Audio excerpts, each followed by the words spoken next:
হতাশা মাদক দিয়ে দূর হয় না।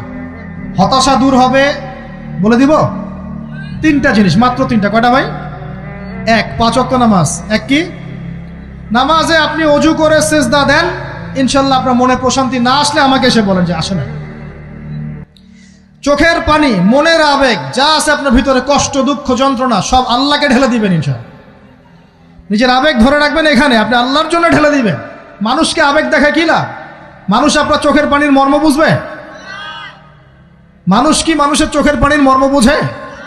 আপনার পিতা যদি মারা যায়, আমার কাছে এসে দোয়া চান কান্নাকাটি করে, আমি দোয়া করতে পারবো, কিন্তু আমি কিন্তু আপনার ফিলিংসটা বুঝতে পারবো না। আপনার অনুভূতি কে বুঝতে পারবেন?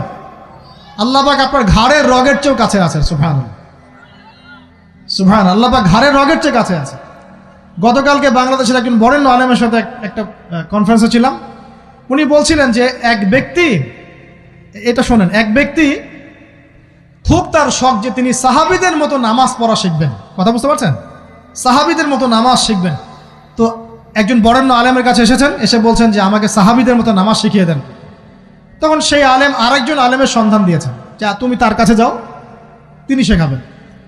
তো সেই ব্যক্তি একটু অবাক হয়েছেন, কারণ যাকে প্রশ্ন করেছিলেন তিনি অনেক বড় মুহাদ্দিস, আর যার কাছে পাঠানো হচ্ছে তিনি অত বড় মুহাদ্দিস নন, কিন্তু আবেদ, আমল করেন। তাকে গিয়ে বলছেন উনি আমাকে পাঠিয়েছেন সাহাবী বলা নামাজ শিখিয়ে দেন।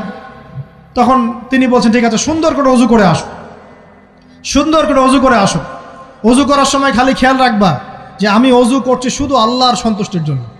কি খেয়াল রাখবেন? অজু করছি শুধু আল্লাহকে রাজি খুশি করার জন্য অজু করছে, আর কোনো উদ্দেশ্য নাই আমার। অজু করতে যাচ্ছে, তিনি আবার বলছেন দাঁড়াও, শুধু আল্লাহকে রাজি খুশি করার জন্য অজু করো। আবার শুরু করছেন, আবার বলছেন শোনো, শুধু আল্লাহকে রাজি খুশি করার জন্য অজু করো। এভাবে বলতেই আছেন। নামাজে দাঁড়িয়েছেন, দাঁড়ানোর আগে বলছেন শোনো, শুধু আল্লাহকে রাজি খুশি করার জন্য নামাজ পড়ো। বলতেই আছেন, বলতেই আছেন। এক পর্যায়ে সে ব্যক্তি নামাজ শুরু করলো, নামাজে মনোযোগ এদিক ওদিকে যায়, আর তার মাথায় এটা আসে, এই শুধু আল্লাহকে রাজি খুশি করার জন্য আমাকে নামাজ পড়তে হবে, শুধু আল্লাহকে রাজি খুশি করার জন্য নামাজ পড়তে হবে। এই চিন্তা তার মনের মধ্যে ঘুরপাক খাচ্ছে, ঘুরপাক খাচ্ছে। এভাবে নামাজটা সে শেষ করেছে। শেষ করে চিন্তা করছে যে নামাজ তো পুরোপুরি মনোযোগ দিতে পারলাম না।